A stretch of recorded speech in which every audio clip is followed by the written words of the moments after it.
हम सभी के पास एक लिस्ट होती है ना? हाँ बिल्कुल, वो कभी न खत्म होने वाली लिस्ट। हाँ, वही ब्राउजर में बुकमार्क किए गए उन अनगिनत आर्टिकल्स की लिस्ट और वॉच लेटर में पढ़े वो सैकड़ों वीडियोस। और वो किताबें भी जो शेल्फ पर महीनों से बस धूल खा रही हैं। बिल्कुल। और वो नई स्किल्स जिन्हें सीखने का सपना हम सालों से बस देख ही रहे हैं। मतलब आज की इस तेज रफ्तार दुनिया में ऐसा लगता है जैसे सीखने के लिए अनंत चीजें मौजूद हैं। लेकिन हमारे पास समय बस मुट्ठी भर है। सही कहा। और एक अजीब सा एहसास हमेशा अंदर ही अंदर परेशान करता रहता है कि हम दुनिया से पीछे छूट रहे हैं। और इसी डर से लोग और ज्यादा मेहनत करने लगते हैं, रातों की नींद खराब करते हैं, घंटों सिर खपाते हैं। पर अंत में क्या होता है? हम सिर्फ बुरी तरह से थक कर रह जाते हैं। लेकिन सोचिए क्या हो अगर हमें सब कुछ सीखने की जरूरत ही ना हो। ये एक बहुत ही दिलचस्प विचार है। आज के हमारे इस डीप डाइव का विषय इसी क्रांतिकारी विचार पर आधारित है, the 80-20 rule of rapid learning, यानी तेजी से सीखने का 80-20 नियम। आज हमारे पास इस टेबल पर रिसर्च पेपर्स, कुछ बहुत ही शानदार किताबों के नोट्स और जाने माने एक्सपर्ट्स के इंटरव्यूज का एक पूरा स्टैक रखा है। काफी गहरी रिसर्च है ये। हाँ, और आज का हमारा मिशन इन सभी सोर्सेस को खंगालकर ये समझना है कि कैसे जानकारी के इस भारी ओवरलोड से बचा जाए और किसी भी विषय का 80% हिस्सा उसके केवल 20% कोर कॉन्सेप्ट से कैसे सीखा जाए। बिल्कुल ठीक है, चलिए इसे थोड़ा गहराई से समझते हैं। तो इस पूरे स्टैक को देखकर एक बात बहुत साफ हो जाती है कि ये चर्चा पूरी तरह से इस बारे में है कि हमें केवल कड़ी मेहनत यानी हार्डवर्क का चश्मा उतारकर स्मार्ट मेहनत की तरफ कैसे बढ़ना है। स्मार्ट मेहनत मतलब कम समय में ज्यादा आउटपुट? हाँ, हमारे सोर्सेज में एक बहुत ही बेहतरीन एनालॉजी दी गई है जो इस पूरे विश्लेषण को समझने का नजरिया ही बदल देती है। ये हमें एक स्मार्ट हंटर यानी एक चतुर शिकारी की तरह सोचना सिखाता है। चतुर शिकारी? हाँ, सोचिए एक शिकारी जंगल में है। अगर वो जंगल के हर छोटे बड़े जानवर, हर खरगोश, हर चिड़िया के पीछे बेतहाशा भागने लगेगा तो शाम तक उसके हाथ कुछ नहीं लगेगा। वो तो बस भूख और थकान से निढाल हो जाएगा। बिल्कुल, एक चतुर शिकारी ऐसा नहीं करता।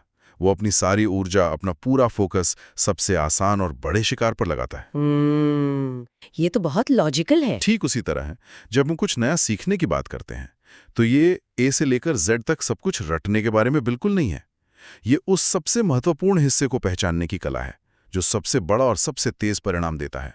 ये शिकारी वाला उदाहरण वाकई कमाल का है और ये मुझे इन नोट्स में दी गई एक बहुत ही पुरानी और दिलचस्प ऐतिहासिक कहानी की याद दिलाता है। बात 100 साल से भी ज्यादा पुरानी है। विल्फ्रेडो पारेटो वाली कहानी? हाँ, इटली में विल्फ्रेडो पेरेटो नाम के एक अर्थशास्त्री हुआ करते थे। उन्होंने अपने आसपास के समाज में एक बहुत ही अजीब सी चीज नोटिस की। उन्होंने जब आंकड़े जुटाए तो देखा कि पूरे इटली की 80% जमीन और संपत्ति वहां के केवल 20% लोगों के पास थी। ये एक बहुत बड़ा आर्थिक असंतुलन था। पर कहानी यहाँ खत्म नहीं होती। एक दिन वो अपने बगीचे में टहल रहे थे और उनका ध्यान मटर के पौधों पर गया। उन्होंने वहां भी कुछ ऐसा ही गणित देखा जो उनका दिमाग चकरा देने वाला था। हाँ, मटर के पौधों वाला वाकया बहुत मशहूर है। उन्होंने गिनती की और पाया कि उनके बगीचे में जो 80% मटर पैदा हो रहे थे वो पूरे बगीचे के केवल 20% पौधों से ही आ रहे थे। मतलब बाकी के 80% पौधे मुश्किल से 20% मटर ही दे पा रहे थे। बिल्कुल। और इसके बाद तो जैसे उनकी आंखें खुल गईं, ये 80-20 का अजीब सा गणित उन्हें हर जगह दिखने लगा, चाहे वो व्यापार हो, समाज हो या प्रकृति। लेकिन मुझे जो बात सबसे ज्यादा हैरान कर रही है वो ये है कि इन रिसर्च पेपर्स में इस नियम को सीखने यानी लर्निंग से भी जोड़ा गया है। क्या ये सच में हर जगह लागू होता है? बिल्कुल होता है। मान लीजिए अगर किसी को कोई नई भाषा सीखनी हो तो वहां मटर के पौधों का नियम कैसे काम करेगा? ये एक बहुत ही जायज सवाल है और इसका जवाब उस सिद्धांत में छिपा है जिसे यूनिवर्सल लॉ ऑफ इम्बैलेंस या असंतुलन का सार्वभौमिक नियम कहा जाता है। असंतुलन का नियम? हाँ, इसे आसान भाषा में द वाइटल फ्यू मतलब कुछ बहुत जरूरी चीजें और द ट्रिवियल मैनी मतलब बहुत सारी गैर जरूरी चीजें, इनके बीच का अंतर भी कह सकते हैं। तो भाषा के मामले में ये वाइटल फ्यू क्या होगा? अंग्रेजी भाषा का ये हैरान करने वाला डेटा देखते हैं। ऑक्सफोर्ड डिक्शनरी के अनुसार अंग्रेजी में लगभग 1,70,000 से ज्यादा शब्द हैं। बाप रे, इतने सारे! अब अगर कोई इंसान डिक्शनरी खोल के रटना शुरू करे तो उसकी पूरी जिंदगी निकल जाएगी। लेकिन असलियत क्या है? असलियत तो ये है कि हम इतने शब्द रोज बोलते ही नहीं है। एकदम सही। रोजमर्रा की बातचीत में द, इज एंड बट जैसे शब्दों और कुछ मुख्य क्रियाओं का ही बार बार इस्तेमाल होता है। हम्म। अगर कोई सिर्फ सबसे ज्यादा इस्तेमाल होने वाले 2 से 3 हजार शब्द सीख ले, जो कि कुल शब्दों का सिर्फ 2 से 3% ही है, तो वो 80% से ज्यादा सामान्य बातचीत को न सिर्फ समझ सकता है बल्कि आसानी से कम्युनिकेट भी कर सकता है। रुको, मतलब अगर हम स्पेनिश सीखने जाएं तो हमें पूरी डिक्शनरी चाटने की कोई जरूरत नहीं है। बिल्कुल नहीं। सिर्फ वो 2-2.5 हजार शब्द किसी भी देश में सरवाइव करने के लिए काफी होंगे। ये तो सच में किसी सुपर पावर जैसा लगता है। है ना? ये बहुत पावरफुल है। लेकिन यहाँ एक बहुत बड़ा पेंच है। ये 20% वाला जादुई आंकड़ा सुनने में बहुत अच्छा लगता है, पर मान लीजिए कोई बिल्कुल ही नया विषय सीखने जा रहा है जिसके बारे में ABCD भी नहीं पता। हाँ, शुरुआती उलझन तो होती है। तो किसी को कैसे सपना आएगा कि उस भारी भरकम सिलेबस का वो 20% वाइटल हिस्सा कौन सा है? यही तो असली चुनौती है और यहीं पर स्मार्ट मेहनत की शुरुआत होती है। हमारे सामने रखे इन सोर्सेज ने इस 20% को खोजने के 3 बहुत ही व्यावहारिक और आजमाए हुए तरीके बताएं। वो 3 तरीके क्या हैं? पहला तरीका बहुत सीधा है। उन लोगों से पूछिए जो पहले से ही उस फील्ड के उस्ताद हैं। लेकिन यहां भी सवाल पूछने का तरीका स्मार्ट होना चाहिए। मतलब क्या पूछना चाहिए? उनसे ये मत पूछिए कि मैं ये कैसे सीखूं, बल्कि उनसे पूछिए, अगर इस पूरे विषय में सिर्फ 3 से 5 सबसे जरूरी किताबें पढ़नी हो या सिर्फ 3 सबसे अहम कॉन्सेप्ट समझने हो, तो वो क्या होंगे? अच्छा, सवाल को ही फिल्टर कर देना? हाँ, आप देखेंगे कि हर एक्सपर्ट का जवाब लगभग एक जैसा ही होगा। वो आपको उस फील्ड का सीधा निचोड़ दे देंगे। ये तो बहुत ही प्रैक्टिकल सलाह है। मैंने नोट्स में दूसरा तरीका पढ़ा जिसे जार्गन या किसी फील्ड की अपनी तकनीकी भाषा से जोड़ा गया है। इसे कैसे इस्तेमाल करते हैं? हर फील्ड के अपने कुछ खास शब्द होते हैं जो बार बार इस्तेमाल होते हैं। यही जार्गन है। मान लीजिए कोई डिजिटल मार्केटिंग की दुनिया में कदम रख रहा है। ठीक है। जब शुरुआती आर्टिकल्स पढ़ते हैं तो SEO, SEM, conversion rate, funnel जैसे शब्द हर दूसरे पैराग्राफ में मिलेंगे। हाँ, जो शुरू में बहुत डरावने लगते हैं। बिल्कुल। अगर कोई एक लिस्ट बना ले और सिर्फ इन 15-20 भारी लगने वाले शब्दों का असली मतलब और इनका काम करने का तरीका समझ ले, तो बधाई हो, उस फील्ड का 20% कोर हिस्सा डिकोड हो गया। एग्जाम सही। अब बाकी की 80% चीजें अपने आप समझ आने लगेंगी। क्या बात है। और तीसरा तरीका जो इन आर्टिकल्स में बार बार मेंशन है, वो है क्रिप्ट शीट्स या चीट शीट्स का इस्तेमाल करना। आज इंटरनेट के युग में बहुत आसान हो गया है। हाँ, किसी भी विषय पर सर्च करने पर अक्सर ऐसे 1 पेज समरी या इन्फोग्राफिक्स मिल जाते हैं जहां किसी ने पहले से ही ये 80-20 विश्लेषण करके रखा होता है। मतलब किसी और की मेहनत का फायदा उठाना। ये तो सीखने की गाड़ी को पहले ही गियर में टॉप स्पीड पर डालने जैसा है। बिल्कुल। लेकिन अगर हम इसे एक बड़े नजरिए से जोड़कर देखें, तो जब आपको वो 20% जादुई हिस्सा मिल जाता है, उसके बाद का कदम सबसे ज्यादा महत्वपूर्ण हो जाता है। ऐसा क्यों? क्योंकि अक्सर लोग वो 20% ढूंढ तो लेते हैं, लेकिन फिर भी किसी बड़ी स्किल की विशालता को देखकर घबरा जाते हैं। यहीं पर बॉटलनेक और डीकंस्ट्रक्शन की अवधारणा पूरी तस्वीर बदल देती है। हाँ, मैंने ये डीकंस्ट्रक्शन वाला हिस्सा पढ़ा। इसे आसान भाषा में किसी भी चीज को टुकड़ों में तोड़ना कह सकते हैं। मुझे इसमें लेगो ब्लॉक्स वाला उदाहरण बहुत मजेदार लगा। लेगो ब्लॉक्स? बच्चों का वो खेल? हाँ, बचपन में जैसे हम लेगो के छोटे छोटे ब्लॉक्स को जोड़ के एक बड़ा सा महल या कार बना देते थे, वैसे ही किसी भी डरावनी लगने वाली बड़ी स्केल को छोटे छोटे मैनेजेबल ब्लॉक्स में तोड़ देना चाहिए। सही कहा। मान लीजिए किसी को गिटार सीखना है। दूर से देखने पर लगता है कि कैसे दोनों हाथों की उंगलियां अलग अलग तार छेड़ रही हैं, ये तो असंभव है। शुरू में तो हर वाद्य यंत्र ऐसा ही लगता है। लेकिन अगर इसे डीकंस्ट्रक्ट किया जाए तो इसमें क्या है? सही तरीके से गिटार को पकड़ना, स्ट्रिंग्स को ट्यून करना सीखना और शुरुआत में सिर्फ 4 बेसिक कॉर्ड्स बजाना। और सिर्फ उन 4 कॉर्ड से आप दुनिया के हजारों मशहूर गाने बजा सकते हैं। बिल्कुल। या फिर कुकिंग को ही ले लीजिए। मास्टर शेफ देखकर लगता है कुकिंग कोई रॉकेट साइंस है। हाँ, वो इतनी सारी चीजें एक साथ कर रहे होते हैं। लेकिन अगर आप इसे तोड़ें तो असल में सिर्फ 3 चीजें सीखनी हैं। चाकू को सही और सुरक्षित तरीके से पकड़कर सब्जियां काटना, पैन की हीट या आंच को कंट्रोल करना ताकि खाना जले नहीं, और मसालों का बुनियादी बैलेंस समझना। बस इन छोटे बिल्डिंग ब्लॉक्स को मिलाकर कोई भी नई डिश बनाई जा सकती है। हाँ, बिल्कुल। लेकिन इन्हीं ब्लॉक्स के बीच में एक बहुत खतरनाक चीज छिपी होती है जिसे बॉटलनेक कहते हैं। बॉटलनेक यानी बोतल की गर्दन? हाँ, बॉटल के अंदर कितना भी पानी हो, वो बाहर उसी स्पीड से आएगा जितनी चौड़ी उसकी गर्दन होगी। मतलब वो सबसे संकरा हिस्सा। किसी भी प्रक्रिया या सीखने के सफर में बॉटलनेक वो इकलौता हिस्सा होता है जो पूरी रफ्तार को रोक कर रखता है। इसे एक कार असेंबली लाइन के उदाहरण से समझते हैं। ठीक है। मान लीजिए एक फैक्ट्री में कार बन रही है। इंजन फिट करने में 10 मिनट लगते हैं, टायर लगाने में 2 मिनट लगते हैं, लेकिन कार को पेंट करने और सुखाने में 30 मिनट लगते हैं। तो यहाँ पेंट करने वाला स्टेशन एक बॉटलनेक है। बिल्कुल। अब जब तक पेंट करने वाला प्रोसेस तेज नहीं होगा, तब तक टायर लगाने वालों की स्पीड दोगुनी करने से भी फैक्ट्री से ज्यादा कारें बाहर नहीं आएंगी। क्योंकि कारें तो पेंट होने के लिए रुकी हुई हैं। एकदम सटीक। और यही बात हमारी लर्निंग पर भी लागू होती है। आपके गिटार वाले उदाहरण को ही लें। गिटार में क्या बॉटलनेक हो सकता है? एक इंसान को गिटार पकड़ना आ गया, उसे कॉर्ड्स याद हो गए, लेकिन जब वो एक कॉर्ड से दूसरे कॉर्ड पर अपनी उंगलियां शिफ्ट करता है तो उसे बहुत समय लगता है और गाने की लय टूट जाती है। तो यहाँ कॉर्ड्स बदलना उसका बॉटलनेक है। हाँ, या चेस के खेल में ओपनिंग मूव्स तो सबको याद होते हैं, लेकिन एंड गेम यानी जब गिने चुने मोहरे बजते हैं तब क्या चाल चलनी है, ये एक बॉटलनेक है। जब तक इस मुख्य बाधा को पहचान कर उस पर प्रहार नहीं करते, सीखने की रफ्तार तेज हो ही नहीं सकती। बिल्कुल सही कहा। ये बॉटलनेक वाला कॉन्सेप्ट तो सच में नजरिया बदलने वाला है। लेकिन एक मिनट, मेरी नजर इन रिसर्च पेपर्स में एक बहुत ही अजीब सी थ्योरी पर पड़ रही है। कौन सी थ्योरी? इसे द साइलेंट पीरियड या शांत अवधि कहा गया है।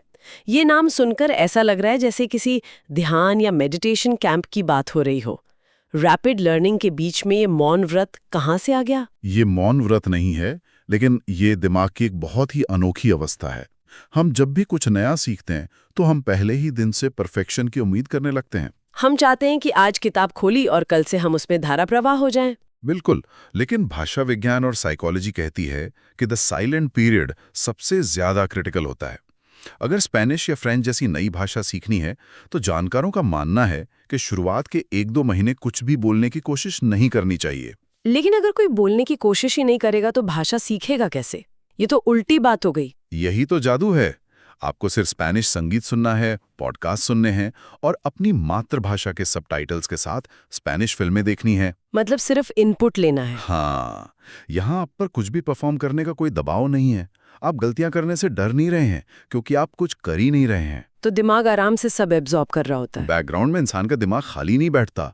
वो सबकॉन्शियस स्तर पर उस भाषा की लय, उसके उठने गिरने और उसके पैटर्न को डिकोड कर रहा होता है। ये बिल्कुल एक छोटे बच्चे की तरह है। सही पकड़ा। कोई भी बच्चा पैदा होते ही बोलने नहीं लगता। वो महीनों तक सिर्फ अपने आसपास के लोगों को सुनता है, ऑब्जर्व करता है और फिर एक दिन अचानक टूटे फूटे शब्द बोलने लगता है। ओहो, मतलब बिना प्रेशर के दिमाग को माहौल में ढलने देना। ये शांत अवधि दिमाग को बिना किसी स्ट्रेस के एक मजबूत नींव बनाने का समय देती है। बिल्कुल। लेकिन हमारे नोट्स में ही एक और बात है जो इसके बिल्कुल विपरीत लगती है। अच्छा, वो क्या है? अगर शांत अवधि भाषा के लिए काम करती है तो फिर फिजिकल स्किल्स का क्या? इन नोट्स में वीडियो गेमर्स का उदाहरण है कि वो किसी भी नए गेम के कॉम्प्लेक्स कंट्रोल्स मिनटों में कैसे सीख जाते हैं। वो तो कोई शांत अवधि लेते नहीं। वहां नियम बदल जाता है। गेमर्स इतनी तेजी से इसलिए सीखते हैं क्योंकि वहां इंस्टेंट फीडबैक लूप काम करता है। तुरंत फीडबैक मिलना। हाँ, शांत अवधि के बाद जब मैदान में उतरते हैं तो सबसे जरूरी चीज होती है फीडबैक। वीडियो गेम में अगर कोई गलत मूव चलता है या गलत बटन दबाता है तो कैरेक्टर तुरंत स्क्रीन पे मारा जाता है। Game over. दिमाग को उसी सेकंड पता चल जाता है कि अच्छा, यहाँ ये छलांग नहीं लगानी थी। दिमाग तुरंत खुद को सुधार लेता है। अगर यही फीडबैक गेम खेलने के 2 घंटे बाद एक रिपोर्ट कार्ड की तरह मिले तो कोई भी कभी भी वो गेम नहीं सीख पाएगा। इसलिए जो भी सीख रहे हैं उसमें गलतियों को तुरंत पहचानने का एक फास्ट सिस्टम होना चाहिए। ये बात मुझे कॉन्टेक्स्ट यानी संदर्भ की ताकत से जुड़ती हुई लगती है। मैंने अक्सर देखा है कि हमारा दिमाग रैंडम तथ्यों को याद रखने में बहुत बुरा है। ये इंसानी दिमाग की फितरत है।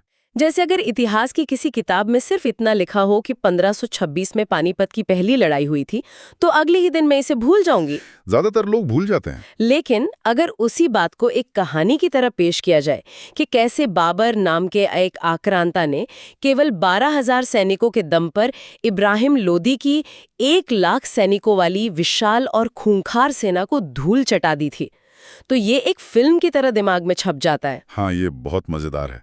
कहानियां हमेशा याद रहती हैं। यहाँ तक कि मेडिकल की पढ़ाई जैसी बोरिंग चीज में भी मैंने नोट्स में एक जोक पढ़ा था। कौन सा जोक? इंसान के शरीर में 206 हड्डियां होती हैं, रटते रटते पसीने आ जाए, लेकिन अगर ये मजेदार कहानी बनाई जाए कि हाथ में ह्यूमरस नाम का एक बहुत ही मजाकिया सिपाही रहता था अच्छा। और उसके रेडियस और अल्ना नाम के 2 प्यारे से बच्चे थे, तो ये बेवकूफी भरी कहानी हमेशा के लिए याद रह जाती है। बिल्कुल, दिमाग को कहानियां, भावनाएं और अजीबोगरीब चीजें ही याद रहती हैं। लेकिन यहाँ जो बात एक अहम सवाल खड़ा करती है वो ये है कि हमने ये सारी जानकारी इकट्ठी तो कर ली, कहानियां भी याद कर ली, 20% कॉन्सेप्ट्स भी निकाल लिए। तो अब समस्या क्या है? समस्या ये है कि क्या हम इस जानकारी को असली दुनिया में इस्तेमाल कर पा रहे हैं? साइकोलॉजी की दुनिया में इसे द ट्रांसफर प्रॉब्लम कहा जाता है। द ट्रांसफर प्रॉब्लम मतलब किताबी ज्ञान और असली दुनिया के बीच का गैप। पता है, कल्पना कीजिए कि एक इंसान ने तैराकी यानी स्विमिंग पर दुनिया की सबसे बेहतरीन 10 किताबें पढ़ डाली।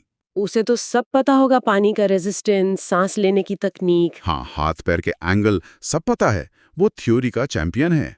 लेकिन अगर उसे अचानक एक गहरे स्विमिंग पूल में धकेल दें तो क्या होगा? वो तो पानी में जाते ही घबरा जाएगा, हाथ पैर मारने लगेगा और डूबने लगेगा। क्यों? क्योंकि उसने उस थ्योरी को असली अनुभव में ट्रांसफर नहीं किया है। उसका दिमाग पानी के असली तापमान, असली दबाव और उस घबराहट के लिए तैयार ही नहीं था। मैंने ऐसे कई थियोरी के चैंपियंस देखे हैं जो प्रैक्टिकल आते ही बेर हो जाते हैं। तो फिर इस ट्रांसफर प्रॉब्लम का कोई इलाज भी बताया गया है इन सोर्सेज में? इसका सबसे बेहतरीन और सिद्ध इलाज है सी डू टीच मॉडल। और इसमें जो सबसे शक्तिशाली हिस्सा है वो है सिखाना। हाँ, जब हम किसी और को कोई चीज समझाते हैं तो हम खुद उसे एक बिल्कुल ही नए और गहरे स्तर पर प्रोसेस कर रहे होते हैं। रिसर्चर्स इसे प्रोटीजे इफेक्ट कहते हैं। और शायद इसीलिए नोट्स में फाइनमैन तकनीक का इतना बड़ा जिक्र है। नोबेल पुरस्कार विजेता फिजिसिस्ट रिचर्ड फाइनमैन का ये तरीका बहुत ही दिलचस्प है। हाँ, इसमें आपको किसी भी मुश्किल कॉन्सेप्ट को लेना है और एक खाली कमरे में खड़े होकर उसे जोर जोर से ऐसे समझाना है मानो सामने खड़े किसी 5 साल के बच्चे को वो बात समझा रहे हों। मतलब क्वांटम फिजिक्स से एक 5 साल के बच्चे को समझाना, ये तो खुद में एक बहुत बड़ा टास्क है। लेकिन यही इसका असली जादू है। जब किसी 5 साल के बच्चे को समझाते हैं तो भारी भरकम जार्गन या तकनीकी शब्दों के पीछे छिप नहीं सकते। सरल शब्दों और रोजमर्रा के उदाहरणों का इस्तेमाल करना ही पड़ेगा। और जैसे ही अटकेंगे, तुरंत पता चल जाएगा कि अपने ज्ञान में कहाँ कमी है, अपना बॉटलनेक कहाँ है। इसके अलावा ज्ञान को सीधे एक्शन में बदलने के लिए टोटल इमर्शन यानी पूरी तरह डूब जाने की तकनीक बहुत कारगर है। टोटल इमर्जन, जैसे वो स्विमिंग पूल वाले आदमी को पानी में धकेलना, कुछ वैसा ही लेकिन सुरक्षित तरीके से। हाँ, अगर किसी को इंग्लिश या कोई और भाषा सीखनी है तो वो भाषा बोलने वाले देश का टिकट कटाने की जरूरत नहीं है। अपने आसपास ही एक सर्वाइवल मोड बनाया जा सकता है। बिल्कुल, अपने फोन की भाषा जो लोग दिन में 100 बार चेक करते हैं उसे इंग्लिश में बदल दें। न्यूज़ इंग्लिश में सुने, दोस्तों से कहें कि वो दिन में कम से कम आधा घंटा सिर्फ इंग्लिश में बात करें। जब दिमाग देखेगा कि इसके बिना काम नहीं चलने वाला, तो वो उस जानकारी को थ्योरी से निकालकर प्रैक्टिकल सर्वाइवल टूल में बदल देगा। सर्वाइवल मोड इंसान से कुछ भी करवा सकता है। अब मेरे पास जो नोट्स का स्टैक है, उसमें एक बहुत भारी भरकम शब्द बार बार हाईलाइट किया गया है, मेटा लर्निंग। और इसी के साथ एक और टर्म है जस्ट इन टाइम लर्निंग। ये दोनों सुनने में बहुत एडवांस्ड लग रहे हैं। इनका हमारे इस रैपिड लर्निंग से क्या लेना देना है? ये दोनों ही स्मार्ट हंटर के सबसे बड़े हथियार हैं। मेटा लर्निंग का सीधा सा मतलब है ये सीखना कि आखिर सीखा कैसे जाता है। क्योंकि हर इंसान का दिमाग अलग तरह से काम करता है। कोई देखकर जल्दी सीखता है, कोई सुनकर, तो कोई अपने हाथों से काम करके। मेटा लर्निंग ये पहचानने की प्रक्रिया है कि किसके लिए कौन सा तरीका काम करता है। और जहां तक बात है जस्ट इन टाइम लर्निंग की, तो ये सब कुछ पहले से रटकर बैठने की पुरानी आदत को तोड़ने का तरीका है। मतलब सिर्फ वही सीखना जिसकी अभी तुरंत जरूरत है। मान लीजिए कल किसी पार्टी में जाना है जहां बहुत सारे अजनबी होंगे और नेटवर्क बनाना है। अब महीनों तक कम्युनिकेशन स्किल्स का कोर्स तो नहीं करेंगे। बस पार्टी में जाने के ठीक 1 घंटे पहले अजनबियों से स्मॉल टॉक कैसे शुरू करें, इस विषय पर एक अच्छा आर्टिकल या पॉडकास्ट सुनेंगे और जाकर उसे पार्टी में लागू कर देंगे। ये बहुत ही प्रैक्टिकल और समय बचाने वाला अप्रोच है। तो क्या हर चीज को बस ऐसे ही शॉर्टकट में सीखा जा सकता है? क्या किसी स्किल में मास्टर बनने के लिए घंटों प्रैक्टिस नहीं करनी पड़ेगी? प्रैक्टिस बिल्कुल करनी पड़ेगी, लेकिन यहाँ डेलिबरेट प्रैक्टिस को समझना बहुत जरूरी है। ये बिना सोचे समझे किसी काम को सिर्फ मशीन की तरह दोहराने से बहुत अलग है। कैसे? इसे ऐसे सोचिए, एक चेस प्लेयर है जो पिछले 10 सालों से रोज पार्क में जाके चेस खेल रहा है। वो मजे के लिए खेलता है, 10 साल बाद भी वो एक एवरेज प्लेयर ही रहेगा। क्योंकि वो सिर्फ खेल रहा है, सीख नहीं रहा। लेकिन दूसरा प्लेयर वो है जो हर गेम के बाद रुकता है, अपनी चालों का विश्लेषण करता है, ये देखता है कि उसने कहाँ गलती की और फिर अपनी उसे खास कमजोरी पर लेजर फोकस के साथ काम करता है। यही डेलिब्रेट प्रैक्टिस है। 1 घंटे की डेलिब्रेट प्रैक्टिस 10 घंटे के बिना सोचे समझे किए गए काम से 1000 गुना ज्यादा मूल्यवान है। लेकिन क्या हर बार किसी नई चीज को बिल्कुल जीरो या स्क्रैच से शुरू करना जरूरी है? इसमें तो बहुत समय लगेगा। बिल्कुल नहीं। महान वैज्ञानिक आइजैक न्यूटन ने एक बार बहुत ही शानदार बात कही थी, अगर मैं औरों से ज्यादा दूर तक देख पाया हूं तो सिर्फ इसलिए क्योंकि मैं दिग्गजों के कंधों पर खड़ा था। इसे आज की भाषा में सफलता को रिवर्स इंजीनियर करना कहते हैं। हाँ, अगर कोई सफल YouTube चैनल बनाना चाहता है तो आंखें बंद करके कैमरे के सामने बैठ जाने से कुछ नहीं होगा। अपने क्षेत्र के टॉप सफल चैनल्स की स्टडी करनी चाहिए। उनके वीडियो के थंबनेल्स कैसे डिजाइन किए गए हैं, उन्होंने टाइटल्स में कौन से शब्द इस्तेमाल किए हैं, उनका हुक क्या है, ये सब किसी नक्शे या टेम्पलेट की तरह काम करता है। ये किसी की नकल करना या चोरी करना नहीं है, बल्कि उन रास्तों का इस्तेमाल करना है जो सफल लोग अपने पीछे छोड़ गए हैं। दिग्गजों के कंधों पर खड़ा होना ये एक बहुत ही पावरफुल इमेजरी है। ये तो हुई उन चीजों की बात जहां 80% सीखना काफी होता है। लेकिन इन रिसर्च पेपर्स के अंत में एक बहुत ही अजीब लेकिन जरूरी बात लिखी है। वो क्या है? कभी-कभी 80% जानना काफी नहीं होता। ओवर लर्निंग का कॉन्सेप्ट भी बहुत जरूरी है। हाँ, खास तौर पर उन स्थितियों में जहां बहुत ज्यादा तनाव या प्रेशर होता है। बिल्कुल, जैसे किसी बास्केटबॉल प्लेयर का उदाहरण लीजिए। एक प्लेयर है जो प्रैक्टिस में 10 में से 8 बार फ्री थ्रो स्कोर कर लेता है। 80% का नियम यहाँ पूरा हो गया। लेकिन जब फाइनल मैच चल रहा हो, हजारों लोग चिल्ला रहे हों और आखिरी के 10 सेकंड बचे हों, तब वो 80% काम नहीं आता। उस प्रेशर में सोचने का वक्त नहीं होता। इसलिए वो प्लेयर तब तक हजारों बार प्रैक्टिस करता रहता है जब तक वो आंखें बंद करके भी गोल न कर दे। उसकी मांसपेशियां उस मूवमेंट को याद कर लेती हैं। इसे ही ओवर लर्निंग कहते हैं, ताकि प्रेशर में दिमाग के सोचने वाले हिस्से को बाईपास करके सीधा मसल मेमोरी से काम लिया जा सके। ये एक बेहतरीन उदाहरण है।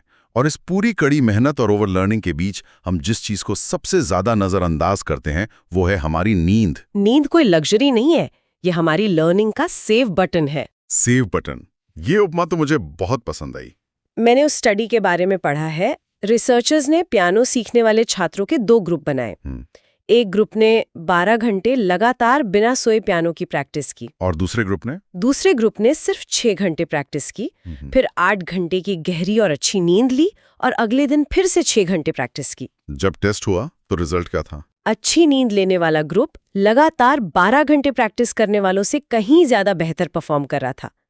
नींद में हमारा दिमाग उन सारे नए कनेक्शंस को पक्का कर रहा होता है जो दिन भर में बने हैं। रेस्ट एंड रिकवरी उस सीखने की प्रक्रिया का वो भूला हुआ 20% है जो 80% रिजल्ट देता है। और पता है, अगर हम 80-20 के इस नियम को सिर्फ प्रोडक्टिविटी या स्किल सीखने से निकालकर अपनी रोजमर्रा की जिंदगी और अपनी खुशी पर लागू करें तो इसके परिणाम और भी ज्यादा हैरान करने वाले होते हैं। जिंदगी और खुशी पर ये कैसे काम करेगा? ये एक बहुत ही गहरा दर्शन है। अगर कोई शांति से बैठकर अपनी जिंदगी का विश्लेषण करे तो पाएगा कि जीवन में 80% खुशी केवल 20% चीजों, गतिविधियों या गिने चुने लोगों से आती है। और उसी तरह 80% तकलीफें और तनाव भी केवल 20% नकारात्मक चीजों से आते होंगे। बिल्कुल। हमारे सोर्सेज में एक बहुत ही खूबसूरत केस स्टडी है।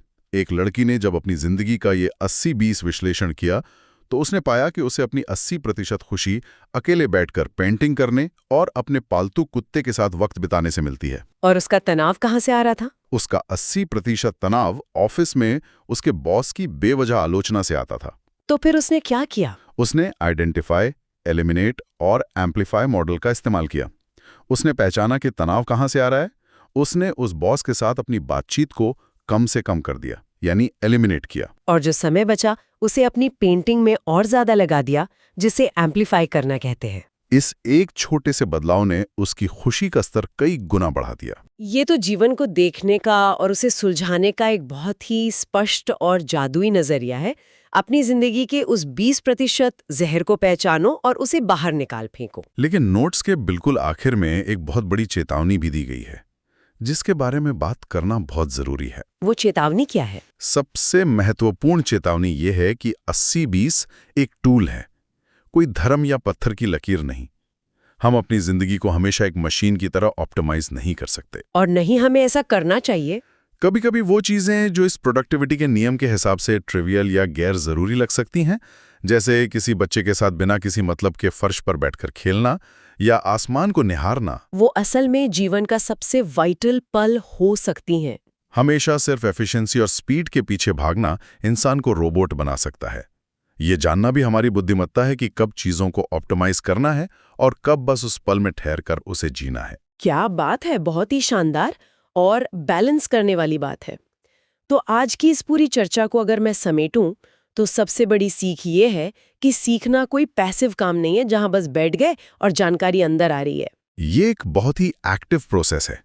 अब हमारे पास किसी भी पहाड़ जैसी मुश्किल लगने वाली स्किल को छोटे, आसान और हासिल किए जा सकने वाले लेगो ब्लॉक्स में तोड़ने का एक पूरा नक्शा है। हमें बस एक चतुर शिकारी की तरह उस 20% को खोजना है, अपने बॉटलनेक्स को पहचानकर उन्हें दूर करना है, नींद को अपना सेव बटन बनाना है और सबसे जरूरी बात, थ्योरी से बाहर निकलकर एक्शन लेना है। इस पूरी चर्चा को खत्म करते हुए मैं उन सोर्सेस के आधार पर एक ऐसा विचार छोड़कर जाना चाहूंगा जिस पर सभी लोग गहराई से विचार करें। वो विचार क्या है? हमने आज बाहरी स्केल्स को डीकंस्ट्रक्ट करने और उनके टुकड़ों में तोड़ने की बहुत बात की, लेकिन क्या हो अगर हम अपनी भावनात्मक रुकावटों को भी ऐसे ही डीकंस्ट्रक्ट करें? ये बहुत ही दिलचस्प एंगल है। सोचिए, अगर हमारे तेजी से न सीख पाने या जीवन में आगे न बढ़ पाने का बॉटलनेक कोई बाहरी स्किल, समय की कमी या कोई कठिन किताब है ही नहीं, बल्कि हमारी खुद की ये मान्यता है कि मैं जल्दी नहीं सीख सकता या मैं इसके लिए बहुत बूढ़ा हो गया हूं। अगर वो मान्यता ही असल बीमारी है, तो उस नकारात्मक मान्यता का वो 20% हिस्सा क्या है जिसे अगर आज बदल दिया जाए तो पूरी जिंदगी का नैरेटिव, पूरी कहानी ही पलट सकती है। ये वाकई में बहुत गहराई से सोचने वाली बात है। क्या वो 20% रुकावट हमारे खुद के दिमाग में ही बैठी है? इस सवाल को अपने साथ रखिए और उस पर सोचिए। ज्ञान को सिर्फ इकट्ठा मत कीजिए, उसे जिंदगी में उतारिए और एक्शन लीजिए। बिल्कुल। आज के इस डीप डाइव में हमारे साथ जुड़ने के लिए बहुत बहुत शुक्रिया। आपकी नई और स्मार्ट लर्निंग जर्नी के लिए बहुत सारी शुभकामनाएं। सीखते रहिए और हम मिलेंगे अगली बार।